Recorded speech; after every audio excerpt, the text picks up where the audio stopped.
Surveys are a great way to get feedback from students or to conduct formative assessments to see how much learning is occurring over time. Surveys are very similar to tests in Blackboard, so today we're going to look at how you can use surveys to get student feedback for your course. Let's start by finding the surveys page. It's under Course Tools.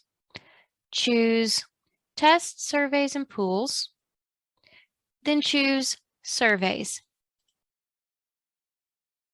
Surveys are created in the same way as tests in Blackboard. You can even use Respondus like you would to create a test. If you have a large number of questions, Respondus is the most time-efficient way to create tests and surveys. But if you only have a couple of questions, you can create them individually. Any survey you create, even if you create it in a content area, can be found on this page. Just like tests, surveys need to be deployed. This is a survey for me to get to know my students, so I want it to be one of the first things they complete. I'm going to go to my Getting Started page and deploy it there.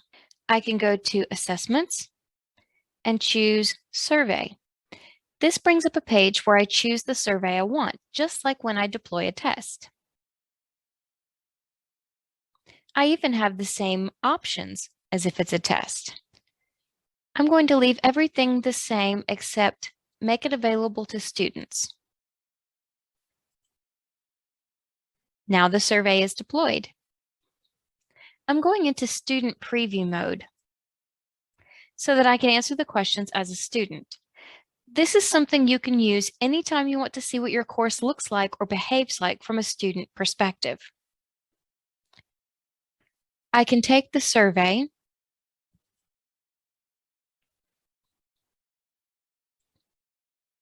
answer the questions,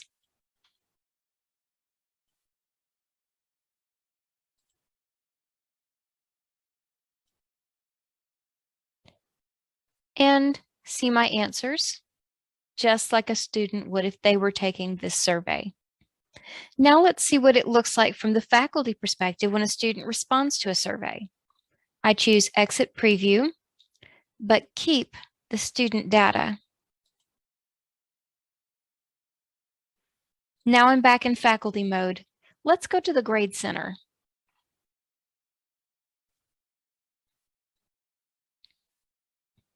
Here is my preview student, and I can scroll across to see that they have a check mark for having completed the survey. I can overwrite the check mark, but surveys are meant to be anonymous, not graded for accuracy. So if you want to give a grade for participation, you will need to choose Edit Column Information from the drop-down menu, and then choose to include column in Grade Center calculations.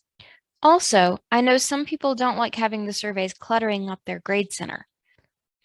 Once you've looked at the statistics, you can choose Hide from Students and Hide from Instructor View.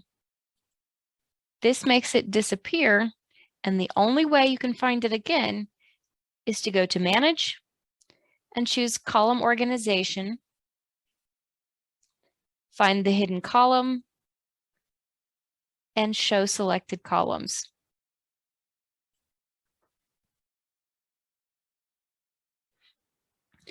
Okay, now we're ready to look at the data. Since I only have one student, my data won't be terribly exciting, but we can get the idea. From your Grade Center, click the down arrow on the column and choose Attempt Statistics. This takes us to an overview. From here, we can see what percentage of students chose which answer. How could you use this? Imagine that you've just finished a particularly important lesson in your course. If students don't understand this concept, they will not be successful moving forward. At the end of your lesson, you direct them to take a survey which asks questions like, what is your level of confidence in your ability to perform the tasks outlined in this lesson? Or what information in this lesson needs to be explored further for you to feel confident in your understanding of this topic?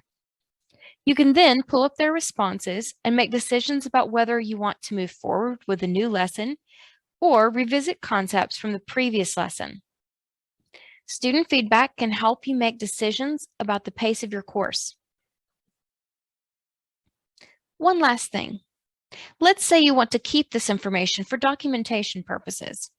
Again, we return to the Grade Center and use the drop-down arrow to choose Download Results. On this page, the button defaults to Tab. If you download in tab form, it will give you a TXT file, which will then have to be converted into something that can be read by Excel, which adds extra steps. So switch the button to comma. The document will be downloaded straight into Excel form and can be saved that way.